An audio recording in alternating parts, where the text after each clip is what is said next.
నాకు ఇమాన్యుయల్ గేమ్ బాగా అనిపిస్తుంది. ఓకే అట్లా లేదు లేదు మీరు ఇమాన్యుయల్ గేమ్ బాగా అనిపిస్తుంది. నిన్న నామినేషన్ జరిగింది కొంచెం రేటింగ్లో మన కళ్యాణ్ ఉండడం. కళ్యాణ్ తనుజ ఫస్ట్ బాగుండేది, ఇప్పుడు ఏంటో కళ్యాణ్ అక్కడ. సో నిన్న నామినేషన్ జరిగినాయి. సో ఎట్లా అనిపించింది నామినేషన్?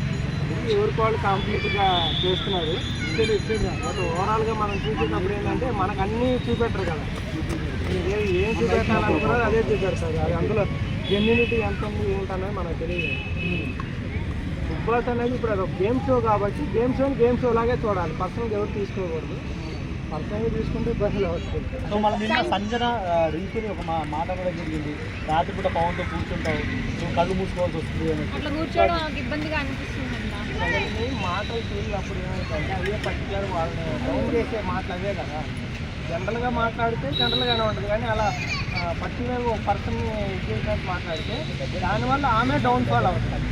యాక్చువల్గా అన్న వాళ్ళకి ఇబ్బంది ఉండదు, కానీ అన్న పర్సన్కి ఇబ్బంది కాదు. అది ఎంతవరకు కరెక్ట్ అంటారు అట్లా?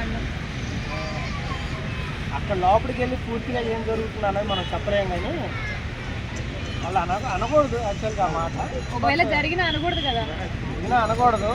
పర్సనల్ టార్గెట్ అయితే చేయకూడదు ఏమన్నా అది వాళ్ళు. సో మళ్ళీ నేను నిన్న డిమాండ్ పవన్ కూడా కొంచెం కళ్యాణ్ని ఒక చిన్న ఇచ్చుడు గొంతు పట్టుకోవడం జరిగింది. పట్టుకోలేదు అనుకున్నా నేనైతే. నేను చూసినప్పుడు ఇంటెన్స్గా పట్టుకుని ఆపడానికి వెళ్ళినా కానీ గొంతు పట్టుకోవడం అనేది కొంచెం అది ఒక పెద్ద ఇదో సీరియస్నెస్ ఎక్కువ అయిపోయింది. అప్పుడు అందరూ వచ్చేసారు కదా, వచ్చేసారు. అమ్మాయిలు వచ్చాడు, దివ్య వచ్చింది, అందరూ వచ్చారు. దాన్ని అందరూ గేమ్ లాగా ఆడకుండా కొంచెం కొన్ని దగ్గర వచ్చేది పర్సనల్గా తీసుకుంటారు. అందువల్ల సీరియస్నెస్ వస్తుంది. ఎవరు మీకు జెన్యూన్గా ఆడుతున్నారు అనిపిస్తుంది? ఒక్కొక్క టైంలో ఒక్కోళ్ళు బాగా అనిపిస్తుంది. కొన్ని గేమ్స్లోనే వీళ్ళు బాగా ఆడుతున్నారు. ఓవరాల్గా దివ్య బాగా ఆడుతున్నారు. మొన్న లాస్ట్ టైం వాళ్ళ మమ్మీ వచ్చింది, ఇంట్లో దివ్య వాళ్ళ మమ్మీ వచ్చిందని ఆమె చాలా జెన్యూన్గా అందరి గురించి రివ్యూ ఇచ్చింది. ఇప్పుడు మనకైతే టాప్లో రాసి ఉన్నా పర్సనల్ అనిపించేది ఇమాన్యుయల్ బాగుండదు అనిపిస్తుంది. కళ్యాణ్ అతను కూడా బాగుంటుంది. దివ్యకి తనుజకి ఎందుకు పడట్లేదు? కారణం ఏంటి? అదే ఆయన ఉన్నారు కదా భరణి గారిని ఇద్దరు, అంటే వాళ్ళిద్దరూ అభిమానిస్తున్నారు. ఎవరు ఎక్కువ అనే దగ్గర వచ్చేలేక నువ్వు ఎక్కువ నేను ఎక్కువ అనే దగ్గర మధ్యలో ఆయన ఫ్రేమ్ చేస్తూ వీళ్ళిద్దరు మాట్లాడుతున్నారు.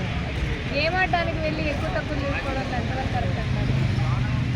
చేసుకుంటారు, అదే కదా గేమ్ అంటే. డిమాండ్ మనం ఫేక్ గేమ్ ఆడుతున్నాను. లాస్ట్ టీమ్స్ వైజ్గా డివైడ్ చేసేటప్పుడు ఆపోజిట్ టీమ్కి నేను హెల్ప్ చేస్తాను అని చెప్పి ఇమాన్యుయల్తో అని మళ్ళీ యూజల్ టీమ్ గేమ్ ఫేక్ గేమ్ అని అంటే వాళ్ళ గేమ్ అది. దాన్ని మనం ఫేక్ అని మన అనే రైట్ మనకు లేదు. ఆయన అది ఒకవేళ ఆయన మనసులో ఫేక్ అయింది బయటికి ఎలా ఎక్స్పోజ్ అవుతుంది అన్నది మెయిన్ ఇంపార్టెంట్. అదే నీకు ఫేక్గా కనపడుతూ నాకు జెన్యూన్ కనపడుతుంది. అది ఇంకోటి స్టార్ మొత్తం తను సపోర్ట్ చేస్తున్న అనే విధంగా మోటివేట్ అవుతుంది. అది ఎంతవరకు కరెక్ట్ అనుకోవట్లేదు. కన్ఫ్యూషన్ రూమ్లో ప్రతిసారి కొంచెం ఇంపార్టెన్స్ ఇచ్చింది ఆమెకు అనేది. ఎట్లా అంటే ఆమెను ఎక్కువ కెమెరాస్ అన్ని ఆమె ఎక్కువ ఫోకస్ చేస్తుంది. ఆమె ఏదైనా అంటే పాజిటివ్ మాట్లాడింది బాగా, నెగిటివ్ మాట్లాడింది మిగతా వాళ్ళు. ఇప్పుడు గేమ్ ఆడేటప్పుడు ఒక నలుగురు ఎవరైతే ముందుకు వచ్చి బాగా పార్టిసిపేట్ చేస్తున్నారో వాళ్ళ మీదే కెమెరా ఫోకస్ అవుతుంది కదా. గేమ్ ఆడకుండా ఎవరైతే ఉంటారో వాళ్ళు బ్యాక్ ఎండ్లో ఉంటారు. ఇప్పుడు ఈ మాట్లాడుతుంది కాబట్టి మేము తనుజ మీద పెడితే ఇంట్రెస్ట్గా చూస్తారు కదా జనాలంతా. కూడా కావాలని ఎంట్రీ అయ్యాని అందరం ఈక్వల్గా మనం చెప్పలేదు. అంటే డిమాండ్ ఇమాన్యుయల్ని నామినేట్ చేస్తూ ఏడ్చాడు కదా పాయింట్స్ లేదా?